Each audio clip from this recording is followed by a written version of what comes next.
All right, welcome back, everyone, to Scareticulous. So, if you're new here, please hit the subscribe button and hit the thumbs up as well. So, today we're going to be talking about Blake Lively yet again and the whole thing with Justin Baldoni. A few new developments I'm going to get to here. A few things to discuss. There's also this clip that's been making the rounds with Blake Lively and Anna Kendrick, and everyone's been driving themselves crazy over it.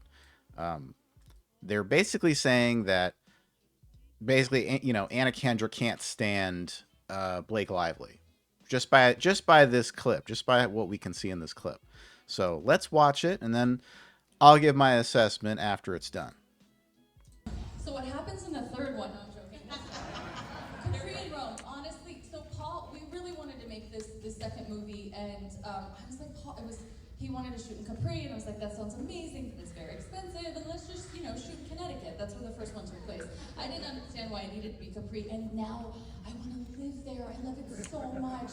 They serve you ice cream and lemons, and like it's just magical. They sell hats. That crazy, beautiful hat was just a hat in a store. Like humans buy that.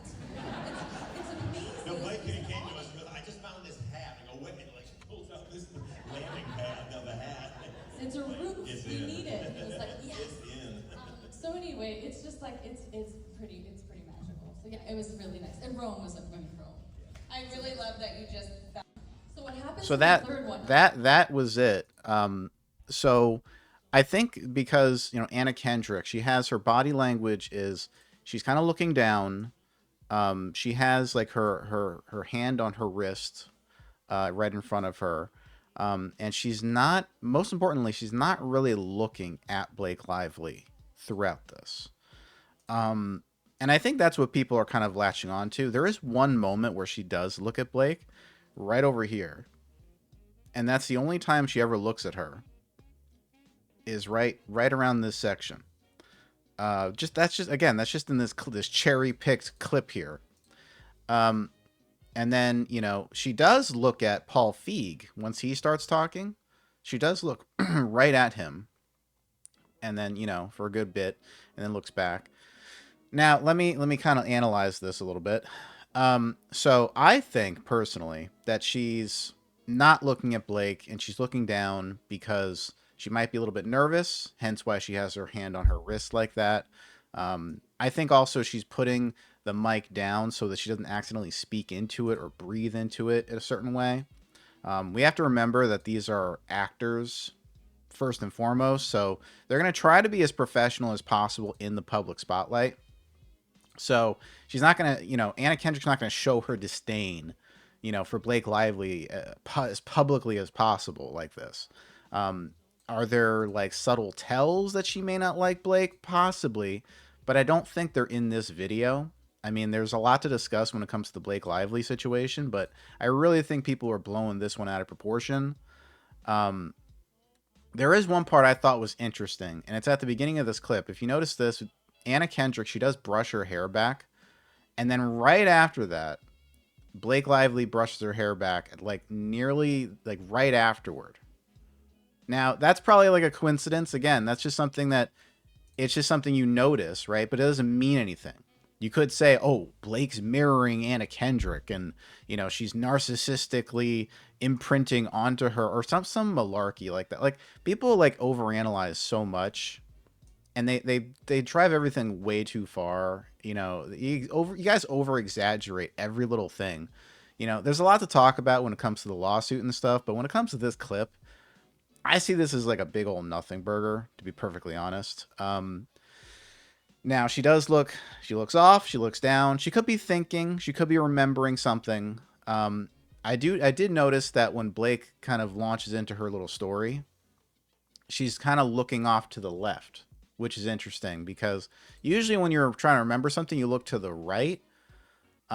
It could be, maybe she's making something up on the fly. She's basically describing in this how she, would want to live in Capri because they serve her lemons and what was it? Lemons and ice cream or whatever. Like you can't get lemons and ice cream anywhere else. I don't know.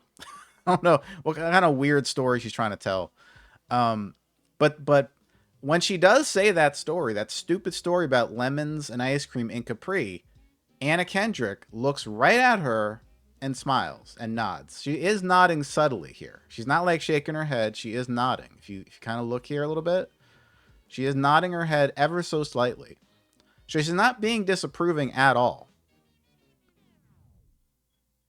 There might be like a subtle tell, like maybe like when she looks up here over like a little bit, like okay, maybe she could be like rolling her eyes a little bit. I no, come on, you guys are over exaggerating everything. Let's look at this one more time. They serve you ice cream and lemons, and like it's just magical. And they sell hats. That crazy, beautiful hat was just a hat in a store. Like humans buy that. It's No, amazing. Blake came to us.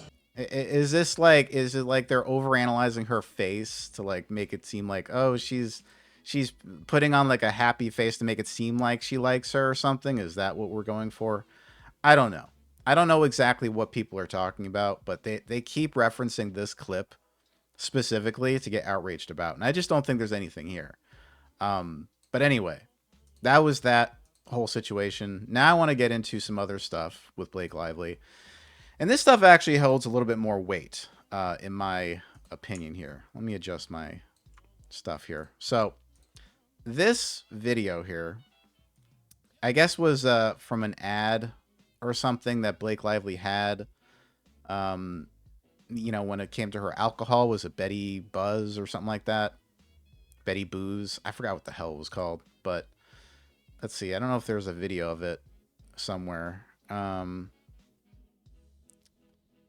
I knew there was a video somewhere of this. Blake Lively. Oh my god. Well, anyway, this is basically it. I don't know where the video is, but basically it's kind of like this. Oh, here it is. Here we go. Okay. So she's just sitting, she's lounging back in this like chair or whatever, this luxurious chair with a martini, and she has her legs up on top of a nearly naked man. Very similar to the other ad that we saw where, you know, she's in this place advertising her Betty Booze thing, Betty Buzz, whatever it's called. And the guy's like, you know, he's got his shirt off and she's like forcing him to drink. This one where she's, you know, where she's like, the guy's legs are up in the air. And she's like right in front and he's holding it in a very weird way, the martini glass. So it's very similar in that regard. Very similar kind of stuff is happening with these.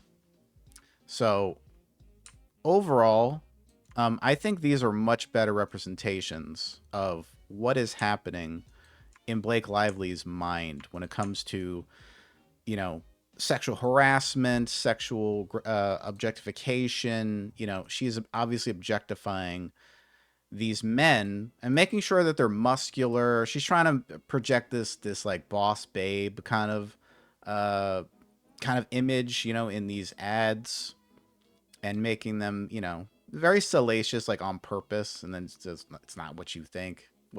She's trying to be like provocative with these ads here, right?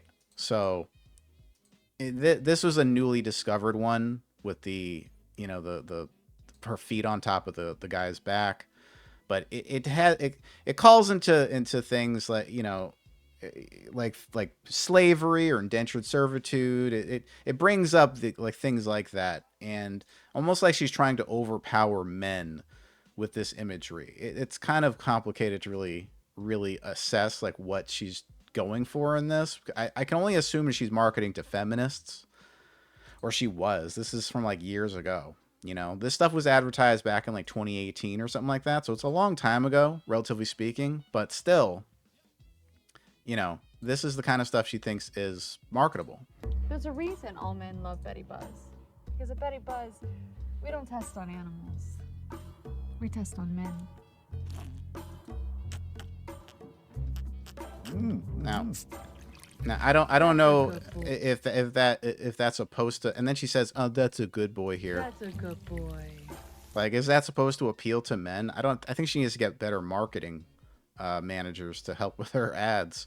But anyway, that's you yeah, it's just more sexist stuff coming from Blake Lively, where it's she can do stuff like this, but like if you dare like call her sexy or say or look at her, suddenly you're sexually harassing her, right? But she can do whatever the hell she wants in any of these ads and it's fine, right? There's no PR disaster, there's no nobody filing lawsuits on her for this stuff. Frankly, I think they should.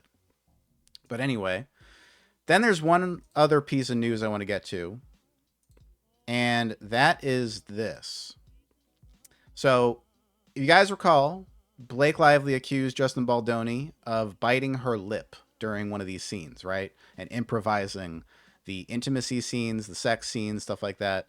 Well, there was a new clip found, and this supposedly took place after the time that she was saying that all the sexual harassment happened, like outside of that window. It's like actually after, it's like still in January of 2024.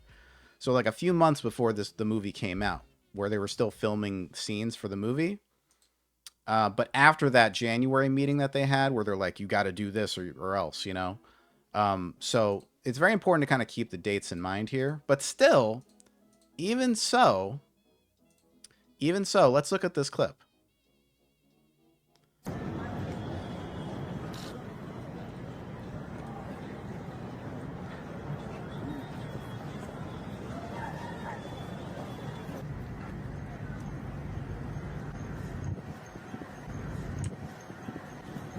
Okay.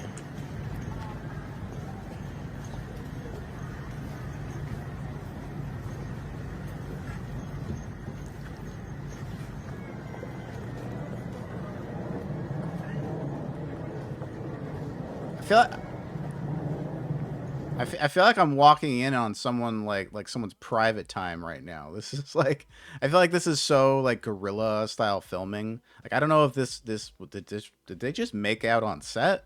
Like did they have like an affair? That's what this looks like to me. But if you look here, you'll see that Blake Lively actually bites his lip a little bit. Okay? Look, watch here. Watch here. See that? Where she's biting him? See that? She's biting his lip. Let's watch again. Oh boy. Hold on.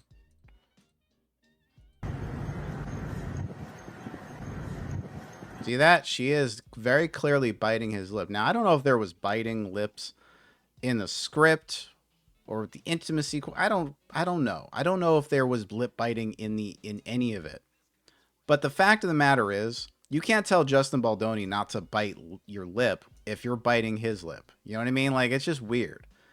So very clearly here, she is biting his lip. This might be like one of the linchpins in the case against Blake.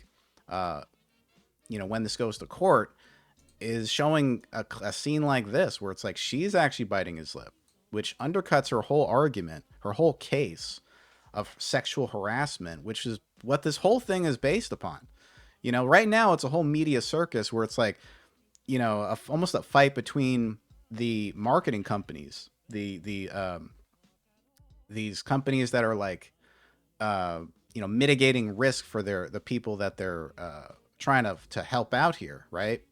But this is like the whole thing. This is the whole story. If she's saying that he sexually harassed her and he was improvising scenes and he shouldn't have been, and all that, and she's biting his lip here, I'd say that destroys her whole case. And this looks like a very intimate scene here. Like, this is something where I don't even think it looks like it's from the movie. It just looks like they're having fun together. Like, that's what it looks like to me. So, I don't know. Let me know what you guys think in the comments. I thought this was kind of an interesting story to kind of release here. This I think is huge for this case. And I think it needs to be discussed a little bit. What do y'all think? Do you think Justin has a case? Of course he has a case, but do you think he has more of a case now with this clip? Do you think this would help him in court? Let me know in the comments. Please hit the subscribe button and hit the thumbs up as well. I'll see y'all next time for more on the whole Blake Lively situation. Have a good one.